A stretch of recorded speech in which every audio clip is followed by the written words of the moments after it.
We are going to do a very basic introduction to Bayesian statistics. So Bayesian Basics is our title. I'm going to start, go through a really quick and easy scenario. So if you have a piece of paper and a pencil close by, please write down your answer or your decision to these three. As we go through this example, there will be three different scenarios. So this example involves a basketball game, but if you've never played basketball, if you don't know anything about basketball, that's totally okay. You just need to know that eventually there's a winner. That's it. Someone's going to win the game. So after each step, I want you to write down which team you would choose, who you think is going to win the game, and then the size of your letters. So like your font size, if we were doing this on a computer, will indicate like how strong you feel or how confident you are in your decision. So if you could just do that each step, I might ask you if anyone would volunteer as to who they chose. So be ready, I guess. So the first step in this, it's the beginning of the game. You walk into a gymnasium and you sit to watch a basketball game and you've never seen these two teams play. So you're sitting down and your friend asks you, oh, who do you think is going to win? So with this, you have no prior knowledge. So right now I'd like you to write down as to who you think will win the game, either team A or team B, and then the size of your font indicating your confidence. I'll give you just a second. Does anyone want to volunteer and say who they chose? Just one person. I chose A, but it was a small a. Okay, yeah, so you really don't have any information but going on, you're like, okay, team A. Good, thank you, Pat. So next up, it's now halftime. So again, your friend kind of hits you with that same question like, oh, now who do you think is going to win the game? But at this point, you've watched the teams play for a full half, and you now know team A is up by 5 points. So you have a bit more information to go off of, but still considering, you know, that there's still another half and incorporating that knowledge of the score now, please write down who you feel is going to win the game and your confidence behind that with the size. And then if I have a volunteer who would like to say theirs, that would be awesome. I will go out on a limb and say team A, and I'm a little bit more confident. Okay, awesome. Yes. So now our last one. So for those of you who don't know, 2 minutes in a basketball game, like that's not a lot of time. You're getting near the end of the game. So there's 2 minutes left in the game. Again, your friend asks you who you think is going to win. Team A, like it says here, is up by 12 points now. So that, for those who don't know, that's a significant amount. Like they're, yeah. So now you have more of an informed decision. So you know, okay, team A was up at halftime and now they're up again by, you know, 7 more points with only 2 minutes left. So please write down who you think is now going to win the game. And then one last volunteer, please.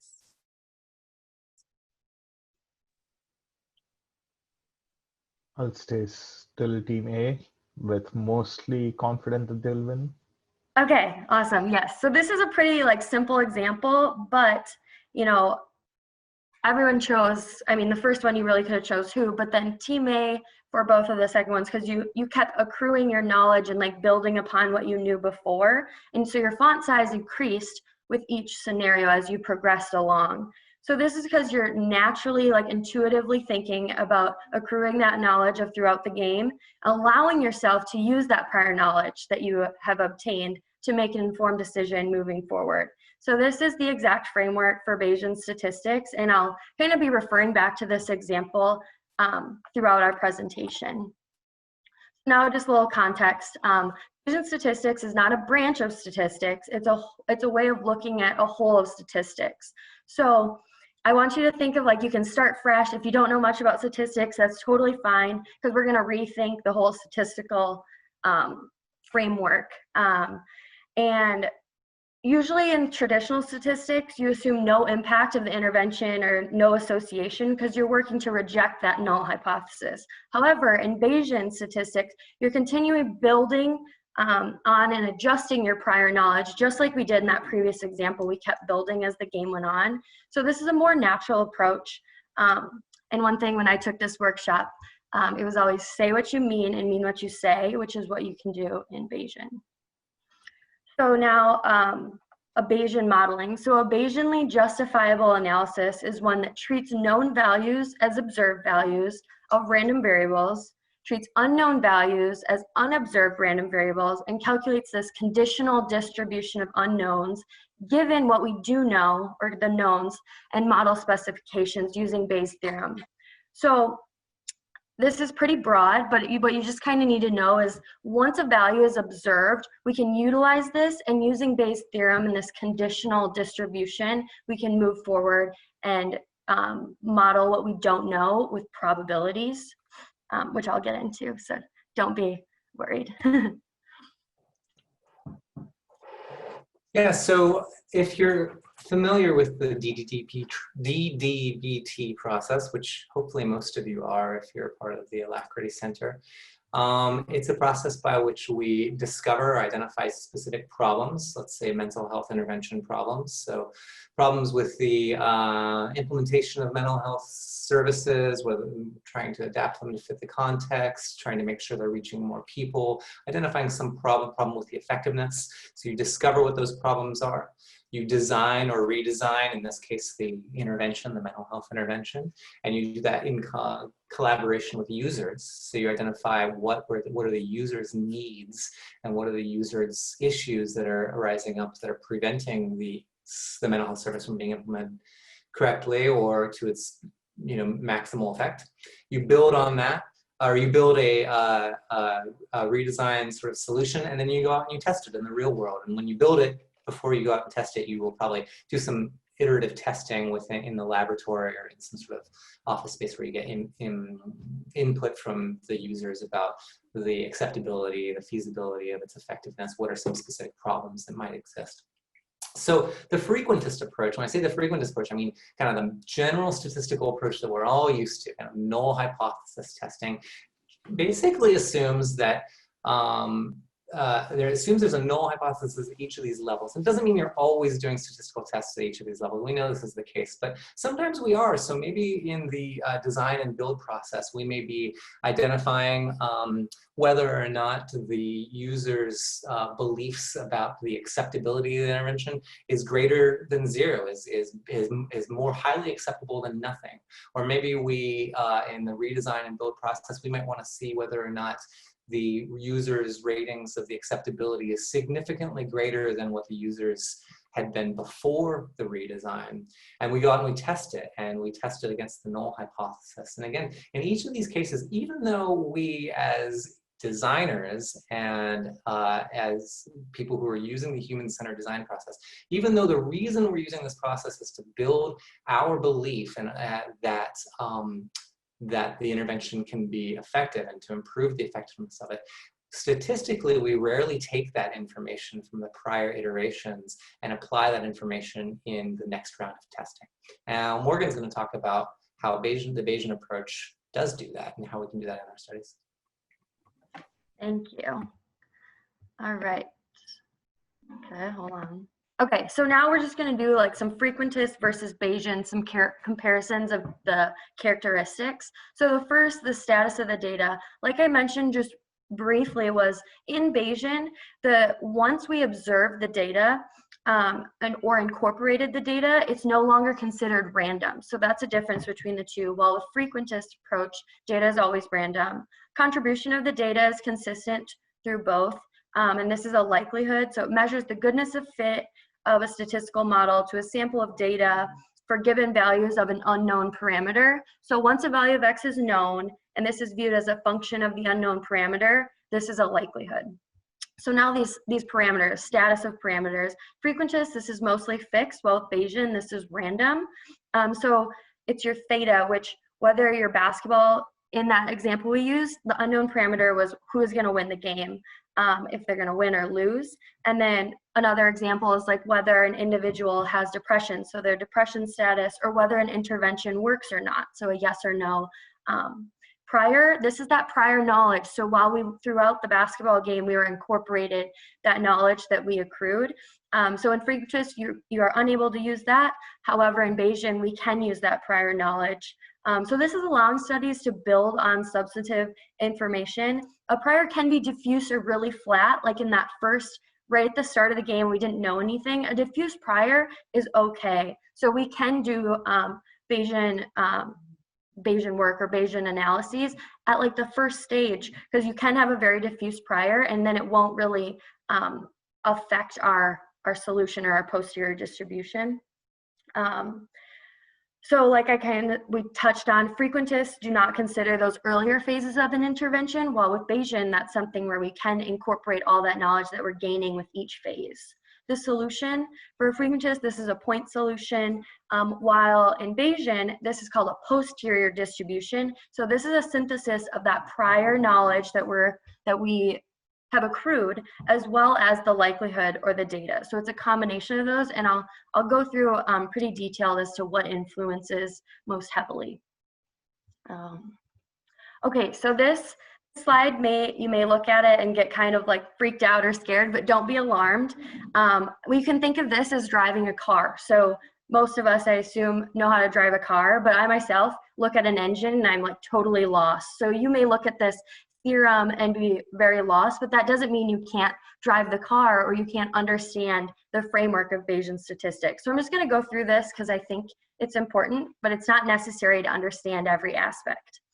So Bayes' theorem, just in general, this is a mechanism for accumulating evidence, which is the whole point of kind of the DDBT framework.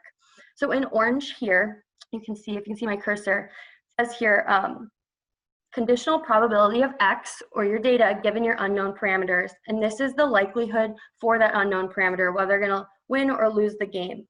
So our likelihood function given the data is equal to the probability of the data given the parameter, the maximum likelihood estimation, maximizes the function with regards to that unknown parameter. So who's gonna win or lose the game, using known values of our data.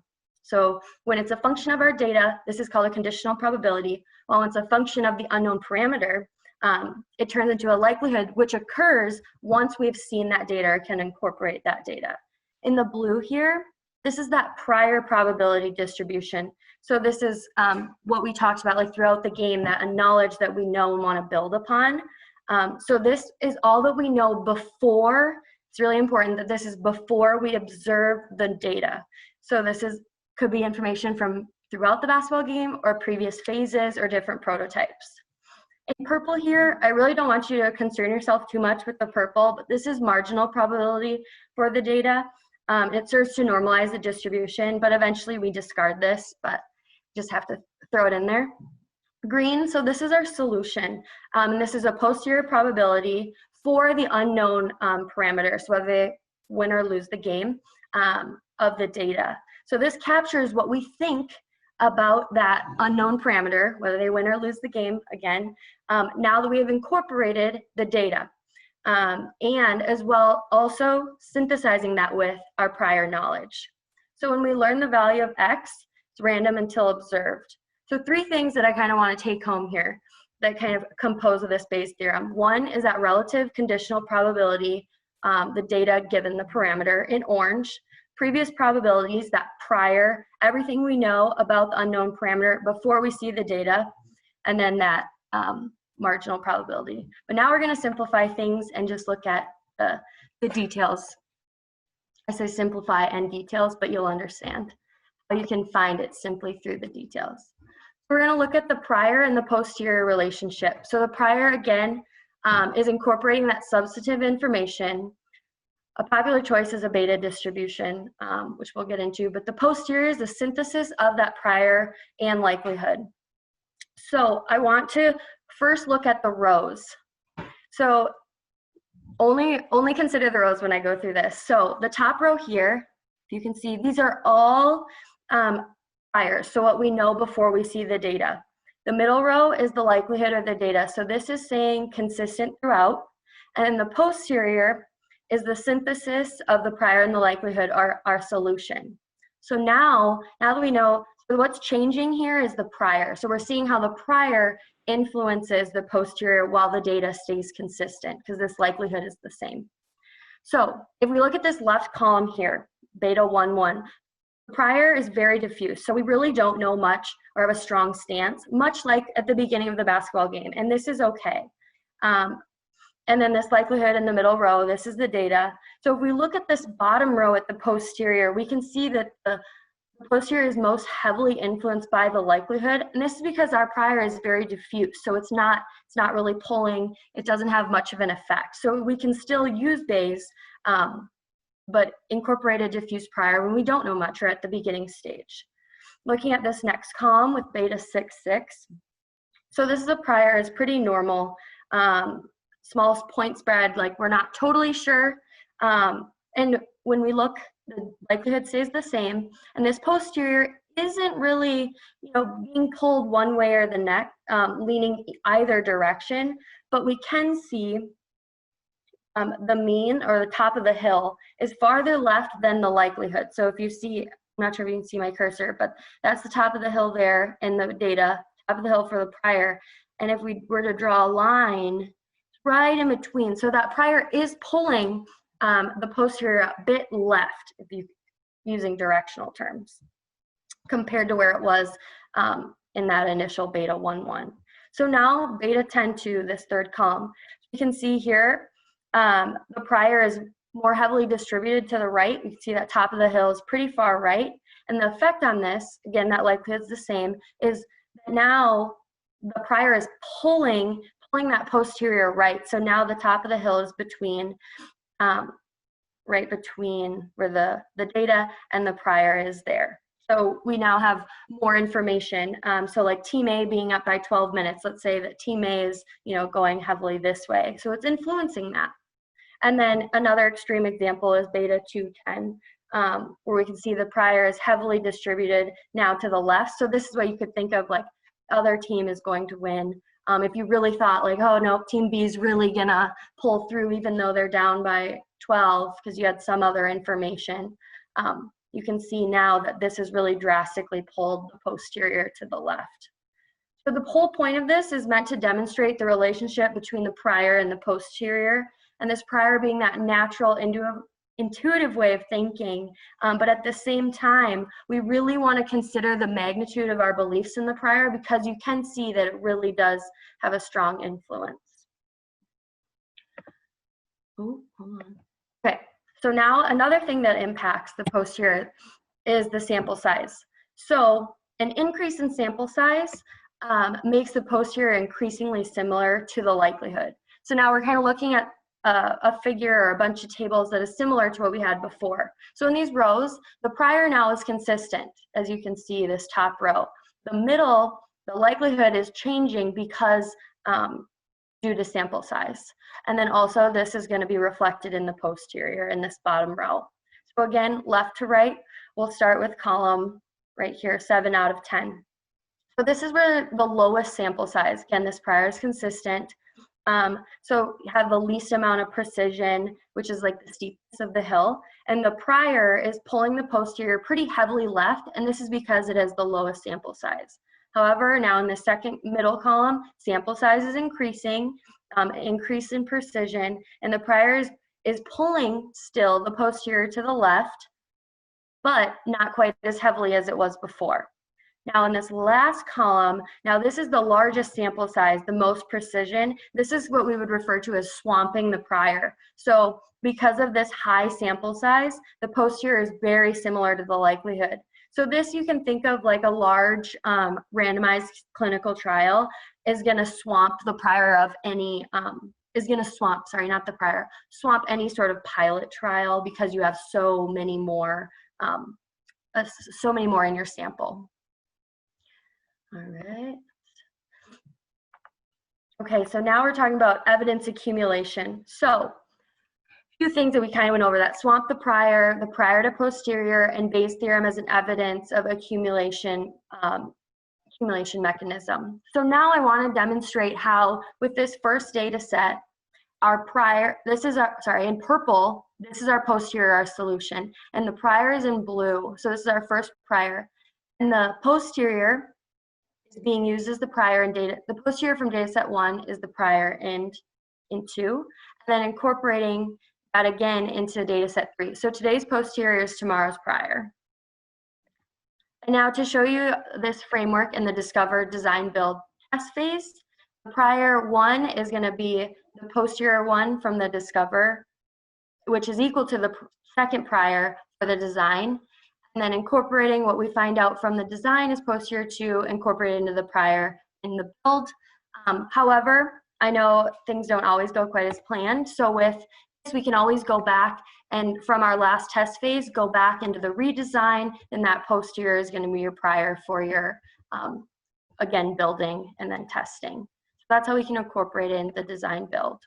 So kind of the three main take-home points is more precise estimates and comparisons with Bayesian. We want to build upon previous results, and we can improve knowledge accrual throughout our process. So that's where I guess I will, if you have any questions, please throw them in the chat. And there's our emails at the bottom. Do you have anything you want to add, Mike? No, thanks, Morgan. That was great. So it's very, very quick, very basic overview. And if anyone's interested in working with us as we move forward, and in particular in your own design, build, and test processes, in terms of how Clinic can actually apply Bayesian statistics to the testing of your projects, please reach out to us and let's work together.